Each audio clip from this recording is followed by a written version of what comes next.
In just 19 seconds, Jasmine Crockett turned a tense Supreme Court hearing into a battlefield.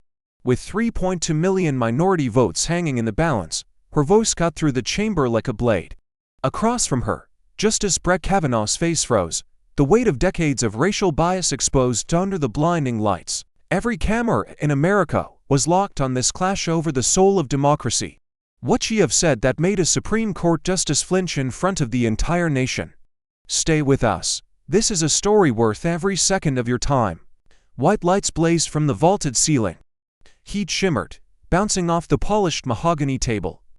Every camera in the room, dozens of them, tracked the space like silent rifles aimed at a single kill zone.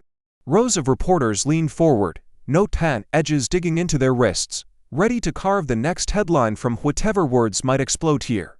The room was filled past capacity, every seat taken, every standing spot occupied, and beyond the heavy wooden doors, a restless crowd worked in muffled waves, the chants swelling and fading like the tide. At the center sat Jasmine Crockett, posture rigid, black suit pressed to perfection, her eyes locked, focus cutting through him like steel.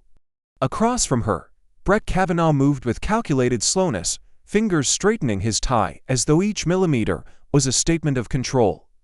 His face was granite, no smile, no twitch, only the cold patience of a man who believed time was on his side. Between them, a stack of documents waited, thick and heavy, smelling faintly of paper, ink, and danger. The chairman's gavel came down, a sharp crack that snapped through the tension.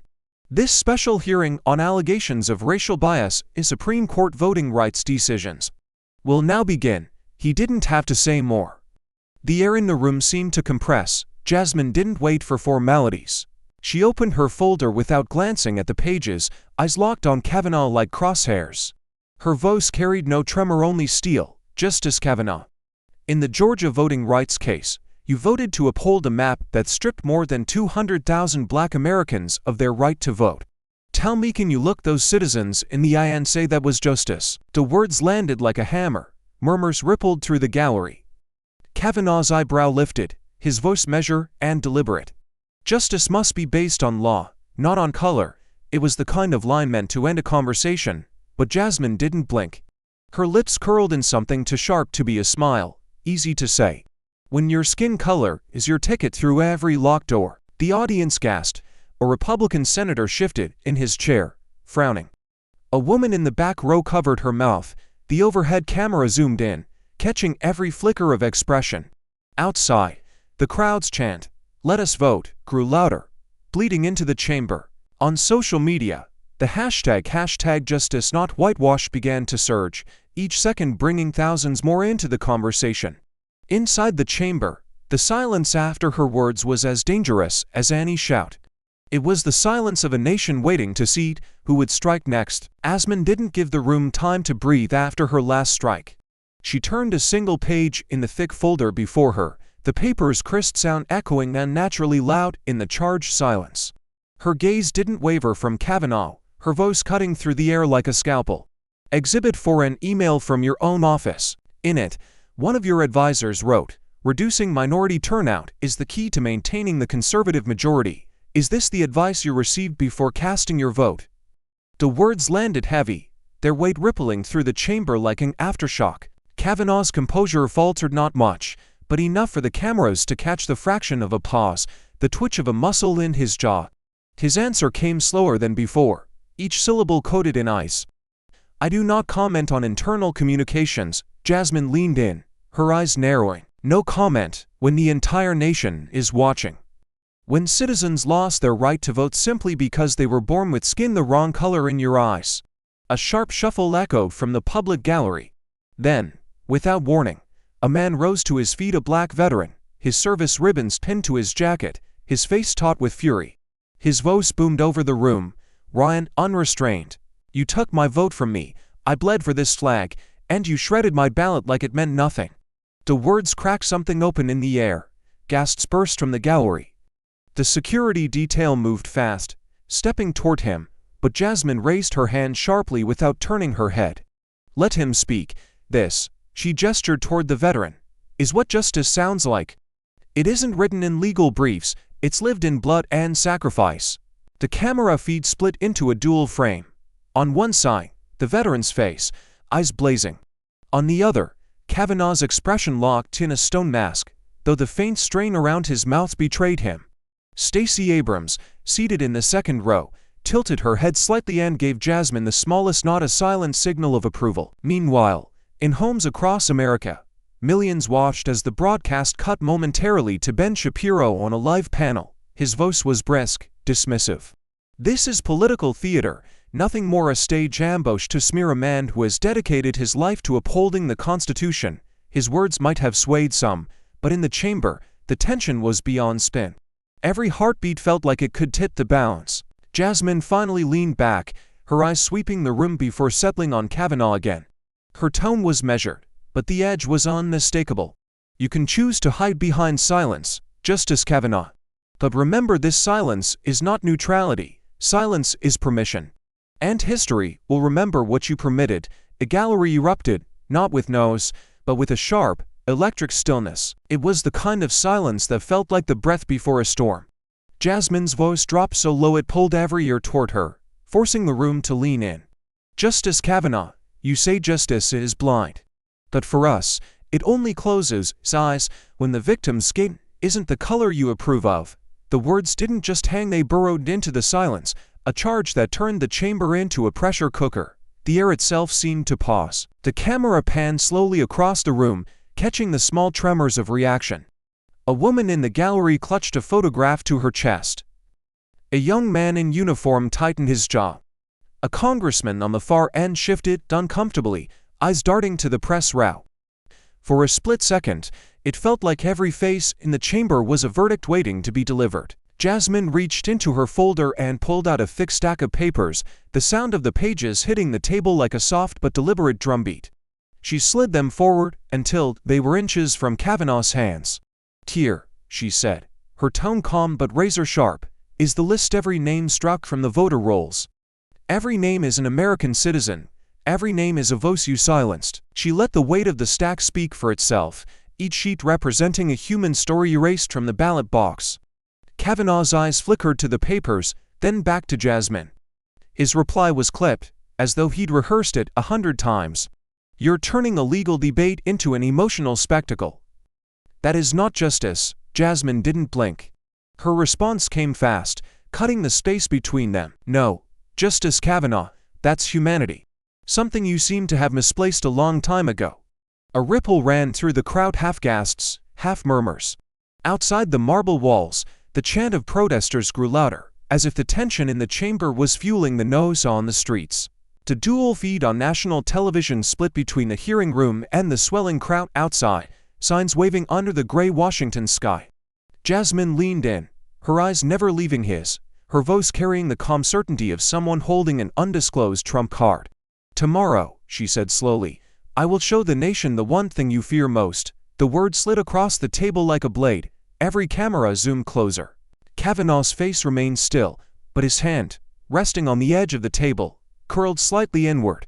The screen began to fade, but not before one last tight shot of Jasmine's unwavering stare, unyielding, deliberate, almost daring him to breathe. Then black, bold white letters appeared. "To be continued. Live nationwide." The screen began to fade, but not before one last tight shot of Jasmine's unwavering stare, unyielding, deliberate, almost daring him to breathe. Then black, bold white letters appeared. "To be continued. Live nationwide." Day 2. The air in the hearing chamber was heavier, thicker, as if the walls themselves had absorbed the tension from yesterday and were now radiating it back. Every seat was taken, the aisles blocked by bodies craning for a view. On the broadcast feed, networks had already placed a red live tag on the screen. The moment the chairman's gavel hit whoa, Jasmine Crockett was already standing. She didn't bother with greetings. The sound of her folder slamming against the table cut through the room like a gunshot. "Justice Kavanaugh, I'm not here to waste time. This is your office on data. The rate of black voters purged from the rolls is 5 times higher than that of white voters. How do you explain that?" The paper lay between them, a silent indictment. The camera pushed in close, catching the way Kavanaugh's fingers curled into a slow, deliberate fist. His reply was icy, precise. Statistics must be understood in legal context. It was an answer meant to create distance, to drain the heat from the exchange, but Jasmine didn't give him the space. She leaned forward, her voice low but sharp enough to draw blood.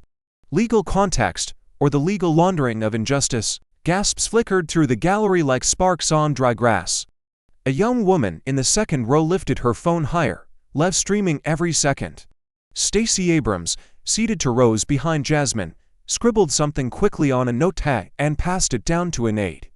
On a split screen, news anchors mouthed in near silence, unsure if they should speak over what was unfolding. Outside, the crowd's chant was no longer just "let us vote." They'd started shouting her name. Kavanaugh's jaw shifted, almost imperceptibly. His eyes flicked to the cameras before returning to Jasmine. "Counselor, you're interpreting these numbers without the guardrails of law.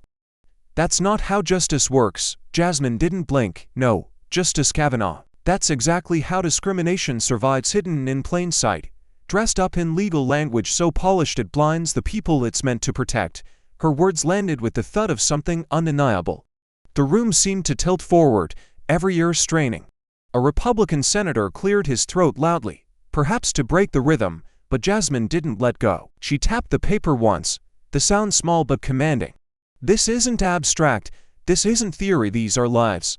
And no matter what robe you wear, or what title you hold, you cannot make injustice lawful, by calling it legal." The silence that followed wasn't relief, it was the held breath of a nation watching a fault line crack in real time. And then, without looking away from him, she said the line that made every reporter in the room tighten their grip on their pen. "If you can't explain this today, Justice Kavanaugh, tomorrow I'll bring proof that explains it for you." The weight of that promise hung in the air like a lit fuse, and everyone knew they'd just seen her light the match. The chamber's tension was no longer contained within its walls, it had bled out into every living room in America. On the massive screens of cable news networks, Ben Shapiro's face filled the frame, his delivery clipped and calculated. "This isn't a legal hearing," he declared, voice dripping with certainty. "This is a media trial. A performance designed to humiliate a Supreme Court justice for political gain." His words looped in the lower thirds on Fox News, each repetition adding weight to the defense of Kavanaugh's silence. But on MSNBC, Stacey Abrams sat with her hands folded, her tone deliberate, almost surgical. "It's not a performance, it's the unvarnished truth they've spent years trying to bury.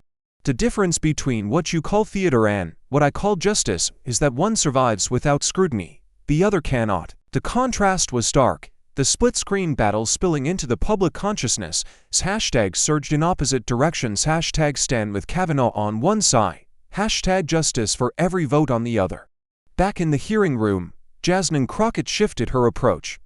She pulled up a series of blown-up photographs, each showing a family stripped of their voting rights. One after another, faces filled the projection screen: an elderly couple in Georgia, a young mother in Wisconsin, a veteran in Texas. Between each reveal, she let silence take the oxygen out of the room. It was a rhythm of impact and pause, the kind of pacing that forced every viewer to sit with the discomfort instead of escaping it. Midway through her presentation, a female Republican congresswoman leaned forward, voice sharp, trying to slice through Jasmine's momentum. "Madam Representative, perhaps you should focus on facts instead of theatrics."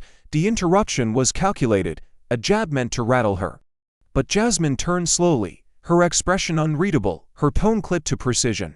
"I'll answer you after Justice Kavanaugh answers 3.2 million American citizens first." The gallery stirred, and somewhere in the back, a muffled yes slipped out before being swallowed by the tension. Kavanaugh shifted in his chair, not from discomfort but from the slow awareness that every second of his silence was now part of her case.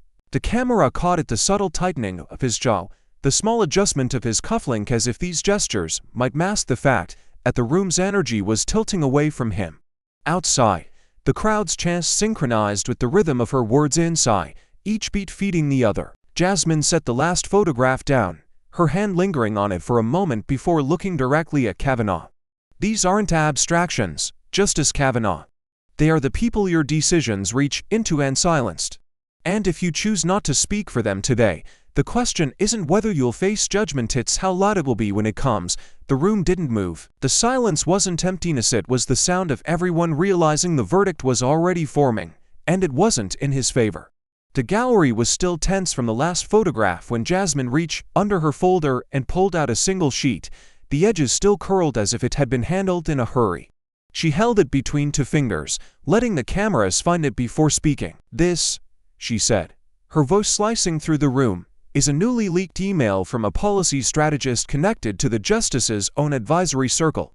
It reads, 'Reducing minority turnout is essential to maintaining policy control.'" The words seemed to hang in the air like smoke, acrid and impossible to ignore. Kavanaugh immediately leaned toward his microphone, voice firm but carrying an undercurrent of strain. "That document is not verified, and I reject its premise entirely." The sound of chairs shifting came from the Republican side of the dais, a small chorus of support for his protest. But before he could speak further, the chairman's gavel cracked once, the sharp report silence in the room. "The evidence will stand for discussion. Proceed, Representative Crockett." A murmur rippled through the crowd, journalists scribbling furiously, producers in the back waving hand signals to cut into live broadcasts. Jasmine placed the email on the table in front of her but didn't look down at it. Instead, she fixed her gaze on Kavanaugh, her eyes steady, unblinking, as if she were measuring the exact moment he'd break. "Not verify? Then let's verify it in the court of public record under oath. Be for the people who trusted you to uphold justice." The cameras caught every micro-expression, the brief flare of Kavanaugh's nostrils, the slight tension in his shoulders, the way his lips pressed together as if holding back something he wasn't ready to say. Outside, the chanting crowd had shifted rhythm, their voices swelling as if in sync with the heartbeat of the chamber. Jasmine didn't rush. She knew the weight of a pause, when wielded correctly. She let the silence stretch, each second amplifying the anticipation in the room. When she spoke again, her voice dropped low enough to make the microphone strain, forcing everyone to lean in. "Tomorrow," she began, letting the word roll out like a fuse burning toward an explosion, "I will let this country hear the actual voice behind this conspiracy, the voice that gave the order." The temperature in the room seemed to change. Even the reporters stopped writing for a moment. In the split screen on national television, the hearing room filled one half. In the other, anchors leaned toward their cameras with wide eyes, unsure if they'd just heard what they thought they had. Jasmine's gaze flicked toward the broadcast lens, and for the first time in the hearing, she wasn't speaking to the committee, she was speaking to the nation. "You deserve to know who has been pulling the strings, and when you hear it, you will understand why they're terrified of the truth." The gavel came down again, but the sound felt muted against the roar that rose outside. On the line, the hashtag votes behind the vote ignited, drawing millions into speculation before the feed even cut. And somewhere, deep in the country's collective mind, a single question took root: if this is just the prelude, what kind of storm is coming tomorrow? The chamber was already a live war when Jasmine reached for the small black device on the table. She didn't preface, didn't warn, she pressed play. From the speakers came a man's voice, low, deliberate, every syllable dripping with calculation. "We need to limit turnout in key districts, reduce the black vote, and we locked this map in for a generation." The words fell into the air like a confession, poisonous and irreversible. Gasps cracked through the gallery before the sentence had even finished. Two senators on the Republican side pushed back from their chairs, voices rising in overlapping objections.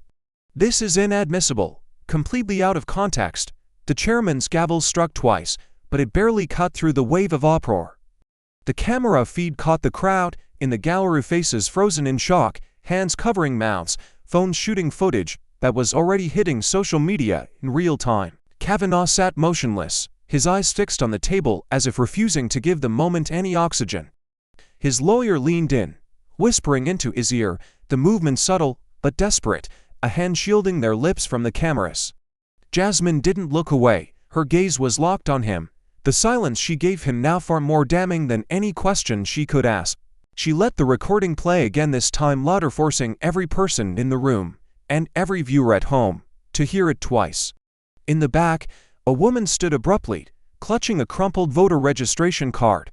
"That's my district," she said, her voice shaking but clear. "That's my vote you plan to erase." The moment felt unscripted, raw, too real to be dismissed as theater. Stacey Abrams, seated near the aisle, turned her head toward Jasmine and mouthed, "This is it." On the screens outside, in the protest crowd, the clip played on a loop, each repetition fueling the chants until they became a rolling thunder. News anchors interrupted coverage mid-sentence to replay the audio, framing it with the words "explosive leak" in hearing. Inside, the opposition scrambled calls for censure, demands to end the session, but Jasmine's posture didn't change. She leaned toward the microphone, her voice slow, deliberate, each word a nail driven into the frame of the moment. "This is the quiet part they were never meant to say out loud. But now it's on the record, and it belongs to the people." The lawyer at Kavanaugh's side straightened, as if preparing him to respond, but Jasmine cut the moment off, raising a hand. "No, Justice Kavanaugh, not yet. The country hasn't heard everything." She pressed the stop button on the recorder, but the weight of what had just been heard lingered like smoke. The cameras tightened on her face as she looked directly into the lens. This was just one voice. "Tomorrow, you'll hear the others." Outside, the chant spiked, the words "hear the others" already turning into a rallying cry. And across America, viewers leaned in closer, knowing instinctively that the worst or the truth was still coming. Outside the Capitol, the street was a sea of bodies and cardboard signs, the words "Let us vote" painted in thick, defiant strokes. The chants rose and fell like waves against the marble steps, sometimes splintering into call and response. "Whose vote? Our vote." Police barricades sway under the pressure of the crowd, not from violence, but from the sheer force of so many people pushing forward, trying to be closer to the place where history was being carved in real time. The leak from Jasmine's hearing had already been played on giant lid screens twice, and each time the crowd roared louder, as if volume alone could hammer the truth deeper into the nation's conscience. Across the airwaves, America was split in two. CNN's Chiron Re.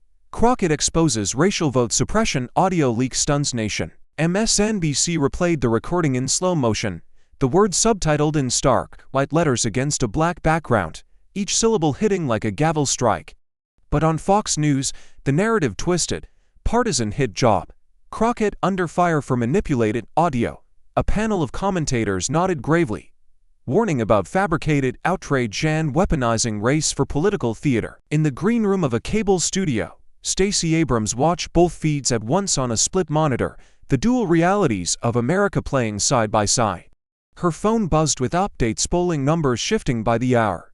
Donors calling, activists asking for talking points, but she ignored them long enough to type a single message to Jasmine. "Continue, they're rattled." She hit send. Inside the chamber, Jasmine glanced at her phone just long enough to read it. The words didn't make her smile, but her shoulders seemed to settle into something even steadier. She could feel the energy outside bleeding into the walls, every chant, every heartbeat, every voice pressing against the glass. Somewhere in the gallery, a young woman wiped her eyes and whispered into her live stream, This is the first time I've seen someone fight for us in that room." The committee chairman called for order, his voice nearly swallowed by the muffled thunder of the crowd outside. Kavanaugh sat rigid, his hands folded over each other, but the cameras caught the flicker in his eyes every time the chants hit a certain pitch. His lawyer leaned in to speak, but he shook his head almost imperceptibly, as if admitting that words wouldn't hold against the sound pounding at the chamber from the streets. Jasmine didn't speak in that moment. She didn't have to. She let the noise fill the silence, let the viewers at home feel the weight of a nation pressing in from both sides of the truth. Then, with a slow inhale, she turned toward the microphone. Her voice was calm, but every syllable landed with intent. "They can call me a hero, or they can call me a threat. Either way, they've already heard me, and tomorrow, they'll hear more than my voice." The line didn't just hang, it moved, winding its way through the corridors of Congress, into newsrooms, and out onto the streets, where the crowd's chant shifted, almost instinctively, into a single phrase, "Tomorrow, we hear it all." By nightfall, the airwaves were no longer hers. Conservative outlets moved faster than most could follow, rolling out a coordinated assault on Jasmine Crockett's credibility. Video clips from the hearing were chopped and rearranged, her questions to Kavanaugh spliced with out-of-context reactions, giving the illusion of aggression without cause. Headlines screamed Crockett meltdown and unhinged in the chamber. On talk radio, callers repeated lines they'd been fed only minutes before, that she was grandstanding for cameras, that she hated America's institutions. And on social media, a swarm of anonymous accounts pushed fabricated scandals, a supposed ethics violation, an invented luxury trip, whispers about campaign donors. In her office high above the Capitol grounds, Jasmine sat alone, the glow from the dome outside spilling through the window. The city was quieter now, the chants replaced by the hum of traffic and the distant wail of sirens. Her phone buzzed again, another notification from a news alert calling her the face of radicalism. She didn't bother to read the rest. She leaned forward on her desk, her hands clasped tightly enough for her knuckles to pale, staring out at the monument-lit skyline. "If I were afraid of getting dirty," she murmured to herself, barely louder than the hum of the air vent, "I would have never stepped into this swamp." A shadow moved in the doorway, one of her aides, holding a folder. "We can push back, but it'll be nose against nose," he said softly. She nodded without turning. "Then we don't push back," she replied. "We push forward." She stood, walked to the window, and let her eyes sweep over the dome. "They think they can bury me under a storm. But I've seen what's under their dirt." Her phone buzzed again, but this time it wasn't a news alert, no caller ID, no name. Just a message that blinked on the lock screen. "I have something that will end him." She froze, eyes narrowing. A second ping came in almost instantly. "Meet me tomorrow, you'll know where." The weight of those words settled in her chest like a stone. She didn't know who was on the other end. It could be a trap, it could be a hoax. Or it could be the single piece of evidence that would rip Kavanaugh's shield apart. She stared at the glowing screen, the Capitol lights reflected in the glass. Then, slowly, her lips curved not into a smile, but into the shape of a plan. Outside, the wind picked up, rattling the old windows. Somewhere below, a siren wailed again. Jasmine set the phone down on her desk, her fingers resting on it just long enough to feel the faint vibration of one more incoming message. "If you want the truth, come alone." And in that instant, she knew the hearing was no longer the only battlefield. The real fight was moving into the shadows, and the next move could shatter more than just one man's career. The press conference hit the airwaves without warning. Senator Richard Mallory, once one of Jasmine's staunchest allies on the Judiciary Committee, stood at a podium flanked by flags, his tone measured, his gaze steady. "While I respect Representative Crockett's passion," he began, "I must reiterate my commitment to the integrity and independence of the Supreme Court. Out of respect for the institution, I will no longer be participating in these proceedings." The words were polished, but Jasmine heard the hollow thud behind them. Respect for the court was just the mask, the retreat was real. In her office, the statement played on 3 different screens, each network looping the clip with their own spin. CNN's Chiron read, "Democrat breaks ranks in Crockett-Kavanaugh showdown." Fox News flashed a bolder line, "Even her own party thinks she's gone too far." On social media, the betrayal was already being hashtagged #Mallory steps back, each post slicing at the image of unity she'd fought to maintain. Jasmine stood still for a long moment, her eyes fixed on the screen, her reflection faint in the glass. She remembered Mallory's words from months ago, "We stand or fall together," and now they felt like a ghost's whisper. Her aide entered quietly, holding a phone. "He's not taking calls," the aide said, voice low. Jasmine didn't answer. She stepped to the window instead, the lights of the Capitol cutting sharp lines into the darkening sky. Inside, the air felt heavier. She wasn't shocked. Politics was a game of survival, but the timing cut deeper than she'd expected. This was the moment when pressure was designed to break her, when the cracks in support would be magnified by every camera in the country. And Mallory had chosen to give them that shot. The betrayal wasn't just political, it was cinematic, a moment crafted for opponents to replay in slow motion. A knock at the door broke the stillness. A junior staffer poked her head in, hesitant. "There's something you need to see," she said, holding out a tablet. On the screen was a live clip of Mallory, still at the podium, but this time a hot mic caught him in the pause between questions. His voice was lower, almost conspiratorial. "She's good, but she's alone now. She won't survive this without someone cutting her a deal." Jasmine's eyes narrowed, her pulse steadying instead of spiking. The public betrayal was one thing, the quiet calculation behind it was another. She placed the tablet down on her desk with care, her fingers resting on it like a weight. "Then let's make sure they understand," she said softly, "what surviving looks like." Outside, the wind carried the echo of chants from the night before. Inside, the resolve in her voice was sharper than glass. This wasn't a crack in her armor, it was the sound of the steel hardening. The next move wouldn't just be a response, it would be a reckoning. The message had been gnawing at Jasmine all night. I have something that will end him. She half expected it to be a bluff, another political trap dressed as an olive branch. But when the door to her private meeting room opened the next morning, it wasn't a stranger. It was Daniel Mercer, former senior legal aide to Brett Kavanaugh, the kind of man who knew exactly which skeletons were buried and how deep. He looked thinner than she remembered, his once perfect posture bent slightly forward, eyes scanning the corners of the room before he spoke. "Close the blinds," he said quietly. Jasmine didn't move at first. It wasn't fear, it was the weight of recognizing that the man in front of her had sat in the very room where some of the country's most consequential decisions were drafted. She gestured to her aide, who pulled the blinds shut and stepped outside.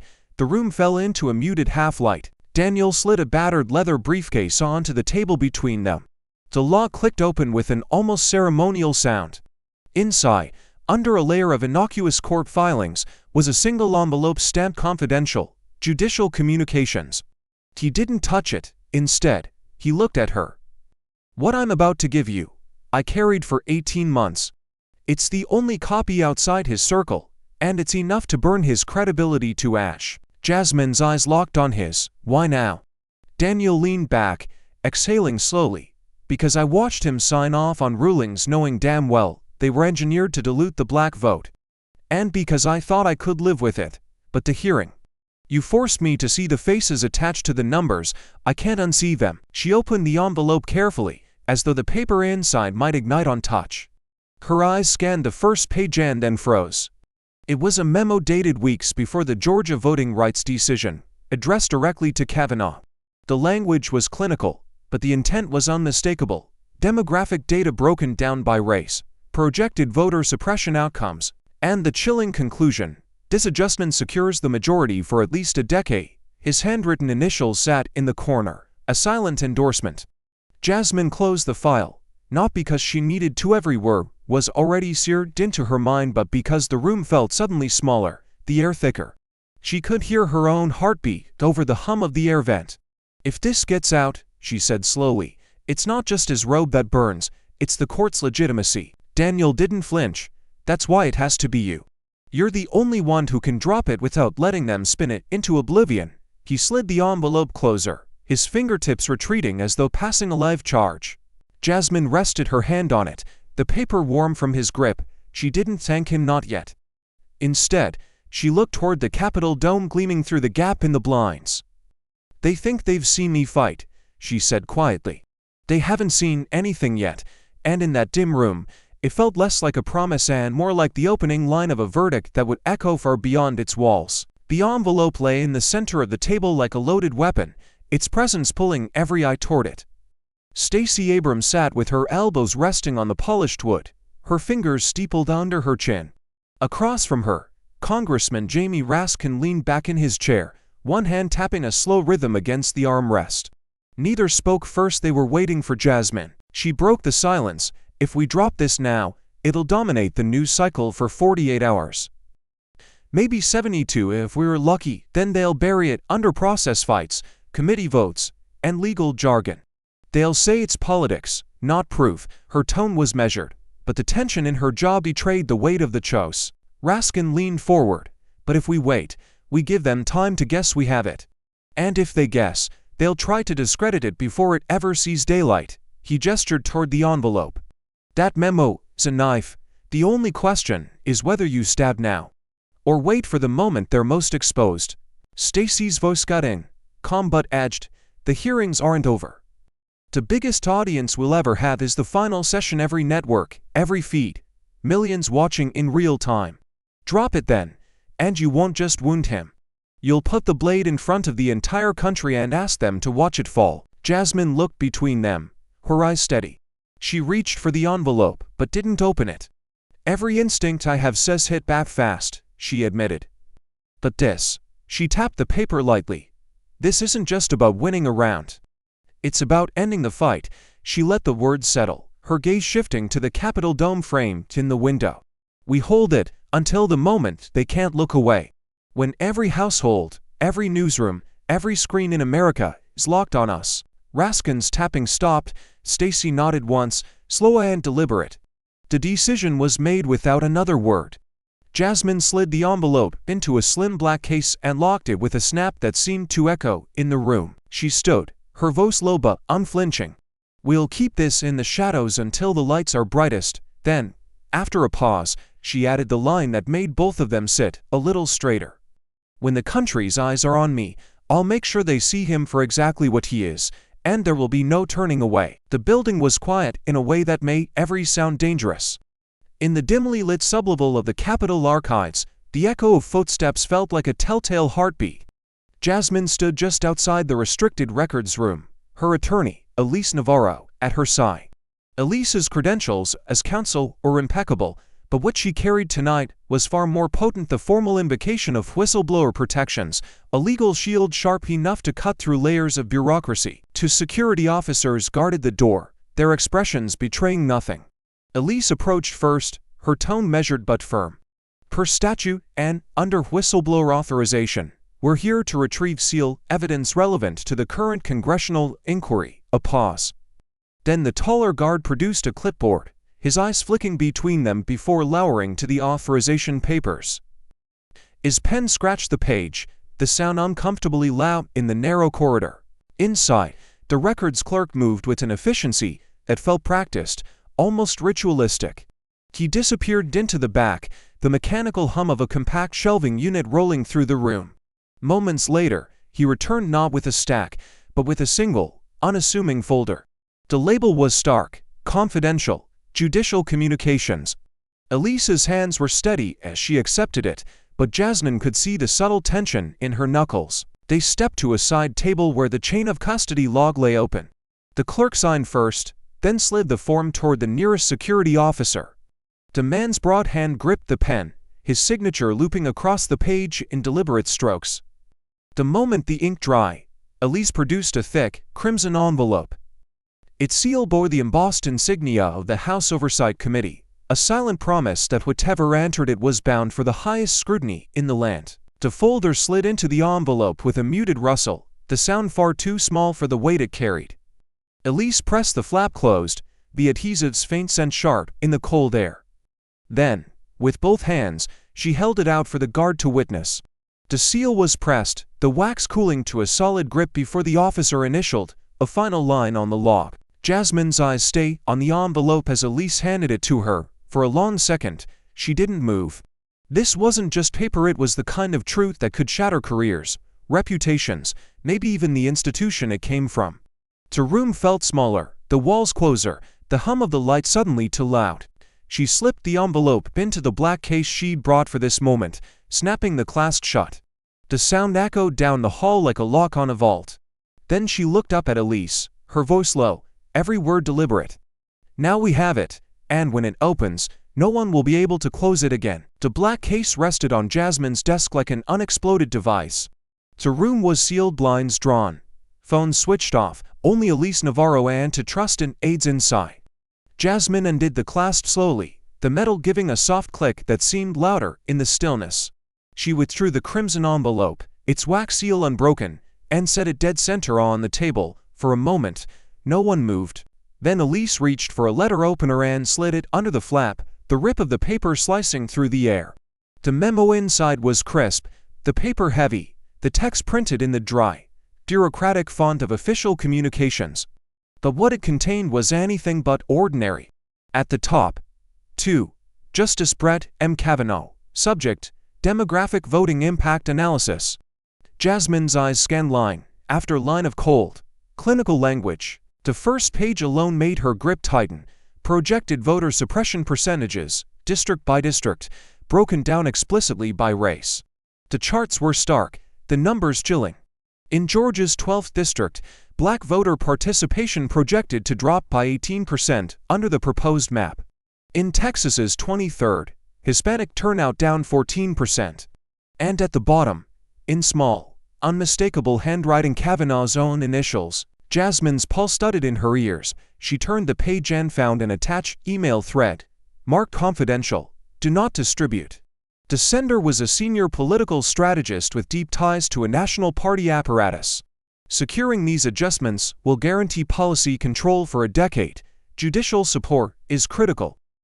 Appreciate alignment on timing And below that, the reply short, almost casual, understood. Will review in chambers. The email address wasn't coded. Wasn't hidden, it was his. The aides exchanged glances, one of them whispering, This isn't just bias. This is collusion. Elise nodded slowly, her eyes still on the memo. If this goes public, it's not just his seat on the court, it's the perception of the court itself. They'll call it an attack on the institution.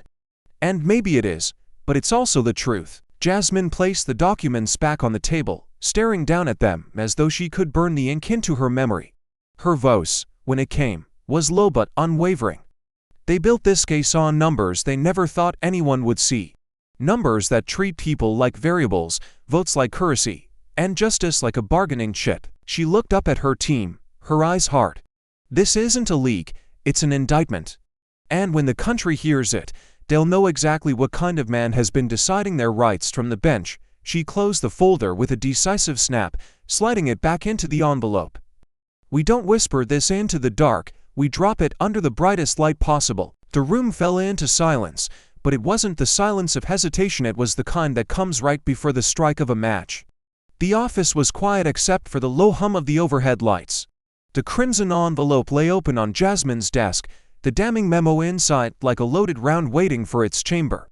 She held the top page between her fingers, her eyes scanning the words she already knew by heart. The more she read them, the heavier they felt, not because she doubted their truth, but because she knew the detonation they would cause once unleashed. Her fingertips brushed over Kavanaugh's handwritten initials in the corner. She exhaled slowly, then spoke under her breath, almost as if addressing him directly. Tomorrow. You won't be able to hide behind that robe anymore. The words hung in the still air, sharp and deliberate, carrying the weight of both a promise and a verdict. Elise Navarro stood across from her, reviewing the speaking order for the final day of the hearings. We'll have exactly 12 uninterrupted minutes before any procedural objections can be raised. That's our window. Once you introduce the memo, the chairman will have no choice but to keep the record open. She placed a slim black binder on the table. Inside were her bullet points, but Jasmine barely glanced at them. Her strategy was already etched into her mind, like a battle plan. The aides moved with the precision of a pit crew, finalizing media talking points, lining up trusted allies to amplify the reveal in real time. Stacey Abrams had already confirmed she'd be in the front row, ready to lock eyes with Jasmine when the moment came. Raskin had offered to counter any legal misdirection from Kavanaugh's counsel, a shield for when the knives inevitably came out. But for Jasmine, this wasn't just politics. She leaned back in her chair and looked out the window toward the Capitol dome glowing against the night sky. The glass reflected both the building and the red envelope beside her, a mirror of power and the evidence that could shake it. She reached out and set her hand flat on the envelope, feeling the faint texture of the embossed seal. It's not just his name that will burn tomorrow, she said quietly. It's the illusion that the court is untouchable. The camera of the documentary crew she'd reluctantly allowed into the room zoomed closer, focusing not on her face, but on her hand resting over the seal. The frame tightened, catching the deep red of the envelope, the sharp edge of her fingers, the tension in her knuckles. It was the visual of a moment before release, the breath before the shout, the heartbeat before impact. Jasmine didn't move her hand as she spoke her final words for the night, her gaze still fixed on the dome. When this opens, the whole country will have to decide which side of the truth they're on. And I intend to make sure there's no place left to hide. The clasp of the envelope caught the light like a glint of steel, and for a moment, it felt less like paper and more like the trigger of a weapon aimed at the highest court in the land. The final hearing day began in a stillness that felt almost unnatural. The crimson envelope from the night before sat in Jasmine's briefcase like a loaded weapon, but she didn't reach for it yet. Instead, she walked to the witness table with a slow, deliberate pace, letting the weight of the moment settle over the room. She began not with evidence, but with a voice that had been silenced. Her name is Gloria Hayes, Jasmine said, unfolding a single page, 73 years old. She cast her first ballot in 1965, the year the Voting Rights Act passed. Last year, her name was removed from the rolls without warning. The screen lit up with a photograph, an elderly black woman holding a folded American flag, her eyes full of a dignity that no law could erase. Jasmine's tone never wavered. She told me she felt invisible. That after a lifetime of paying taxes, raising a family, serving her community. She was told she didn't count anymore. Not because she moved, not because she broke the law, but because of the neighborhood she lives in, and the color of her skin. Across the table, Kavanaugh's face remained an unmoving mask, but his hand gripped the armrest so tightly the tendons stood out. Jasmine let the silence stretch, forcing him to sit in it. "This hearing isn't just about a map in Georgia," she said, eyes sweeping the room. "It's about every Gloria Hayes in America who's been told their voice doesn't matter. And today, we will decide if justice hears them or turns away." She glanced at the briefcase. Not yet, the bomb would drop soon enough. Jasmine's hand moved slowly, deliberately, as she unclasped the briefcase. The crimson envelope slid into the light, its seal intact, the emblem of the House Oversight Committee gleaming under the cameras. A ripple passed through the room, the collective inhale of hundreds of people who knew something irreversible was about to happen. She broke the seal and drew out the memo, holding it high for the cameras before laying it flat on the table. "This," she said, her voice low but cutting through every whisper, "is a document from the chambers of Justice Brett Kavanaugh." The first page appeared on the massive screen behind her. The words stark and undeniable. Analysis of voter roll reductions by race. Georgia, Alabama, North Carolina. Jasmine began to read. Black voter reduction 18.7%. White voter reduction 3.4%. The numbers hung in the air like lead weights. Murmurs broke into open shouts. She turned the page. Another line, projected 10 feet high. In the justice's own correspondence, maintaining these ratios is key to securing long-term policy control. Gasps shot through the chamber. The chairman's gavel struck once, twice, 3 times wood on wood, but the nose did not die. Jasmine didn't look away from Kavanaugh. "These are your numbers, your words, your strategy. This isn't judicial interpretation, this is weaponized disenfranchisement." Cameras zoomed on his face, the flicker in his eyes betraying the cracks in his composure. The noise in the chamber swelled, spilling past the chairman's desperate calls for order. Jasmine's voice rose above it, steady and unflinching. "The highest court in the land is meant to protect the people's voice, not erase it in secret." She closed the memo, slid it back into the crimson envelope, and delivered the line that froze the nation. "Today, Justice Kavanaugh, the shadows you've hidden in have burned away." Kavanaugh leaned toward the microphone, his lips parting as though to deliver the calm, lawyerly rebuttal he had perfected over decades, but the words stumbled before they formed. His voice cracked on the second sentence, the pitch higher than he intended. The cameras caught the tremor in his hand, the weight his gaze flicked anywhere but toward the lens, toward the millions watching. He forced out fragments. "These numbers are being taken out of context, the court." But the chamber was no longer listening. Every eye was fixed on Jasmine, who sat unwavering, her expression the steel mask of someone who had walked into this battle knowing exactly how it would end. She rose slowly, letting the silence return just long enough for the weight of the moment to settle over every corner of the room. Her voice was clear, cutting through the tension like glass. "This is not about one party's power. This is not about red or blue, conservative or progressive. This is about the soul of our democracy. It is about whether every citizen's voice is worth the same." She took one step closer to the witness table, her eyes locking on his. "Justice Kavanaugh, this is about America. And about every single vote you tried to erase." The room seemed to hold its breath. Then, in a single, seismic moment, the gallery erupted, rows of citizens, activists, and even a few lawmakers rising to their feet. The applause began as a swell, then crashed like a wave, rolling over the chamber with a force that made the gavel strikes vanish into nothing. Jasmine didn't smile, didn't bow, didn't even blink. She simply stood there, framed in the spotlight, as if daring the nation to decide what came next. Within 24 hours of the hearing's end, the numbers dropped like a gavel from the court of public opinion. 68% of Americans now believed Brett Kavanaugh should step down from the Supreme Court. It wasn't just a poll. It was a verdict from the people themselves, carried in headlines, shouted in rallies, scrawled on cardboard signs across the nation. In Washington, the ripple turned into a wave. Lawmakers crowded into committee rooms, not to debate if there should be reform, but how quickly it could be done. The Voting Rights Restoration Act, long stalled in partisan gridlock, was suddenly on the fast track, its sponsors emboldened by the roar from outside the Capitol walls. Cable news screens split into grids. One corner showed the packed Senate floor, another the swelling protests in Atlanta, Detroit, and Phoenix. The chant was the same in every city: every vote counts, every voice matters. Jasmine's face appeared on banners and murals, painted in bold strokes like a modern-day icon of resistance. Inside her office, she watched the live coverage, the red and blue map of America suddenly lit by a rare, shared urgency. For the first time in months, the fight didn't feel like hers alone. But in the shadowed corners of the Capitol, deals were already being whispered, promises of delay, threats of retaliation. Jasmine knew the next battle was already forming. She turned from the screen, speaking to no one in particular. The people have spoken. The question is, will their government dare to listen?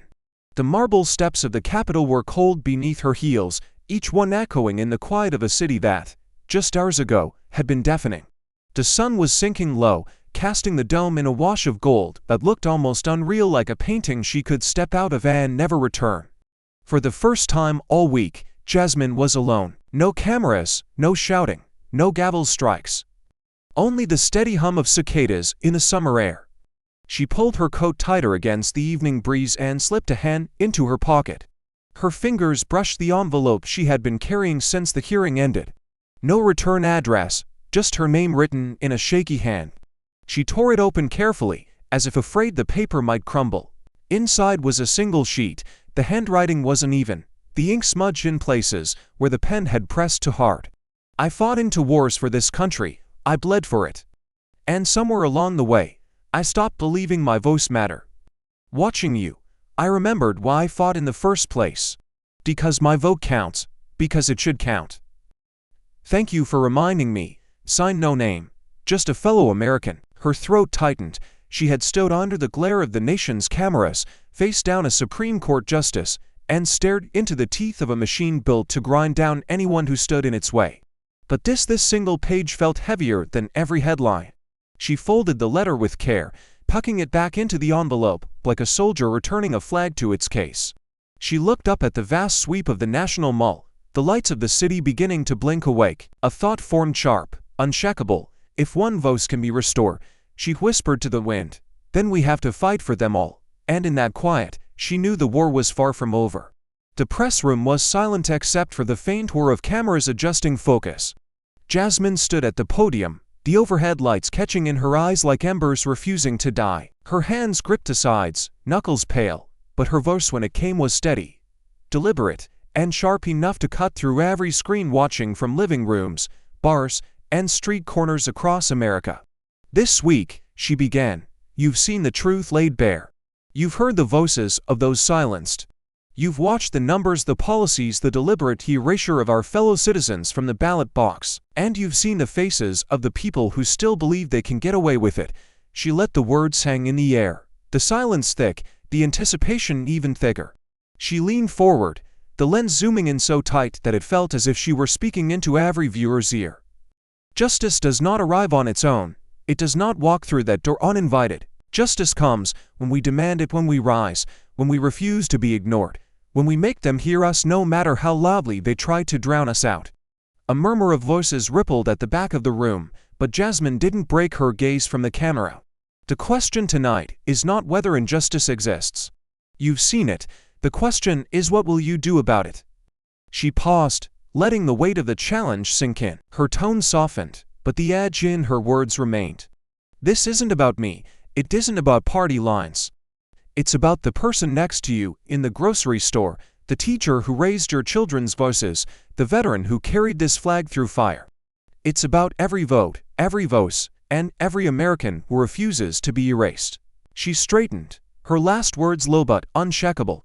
So I'm asking you, not as a politician, not as a headline, but as a fellow American, will you stand? The screen went black, the echo of her words still vibrating in the air. In stark white, the hashtag bloomed across the darkness, hashtag justice for every vote, and beneath it, 3 words that felt less like a slogan and more like a command: share, speak, stand. Jasmine's battle was never just about one verdict, it was about the power of a single voice to ignite a movement.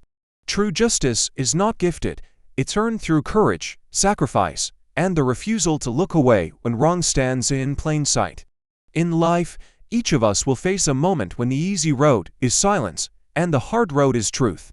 That moment will define who we are. When it comes, will you rise, speak, and stand no matter the cost? This narrative is a work of dramatization, inspired by real events, intended solely to inspire thought, dialogue, and action. Thank you for watching until this moment and for standing with us on this journey for justice. Your support means everything. Like, subscribe, and turn on notifications so you never miss what's next. And we'd love to hear your thoughts. Leave a comment below and let us know what moved you most in this story. Together, our voices make a difference.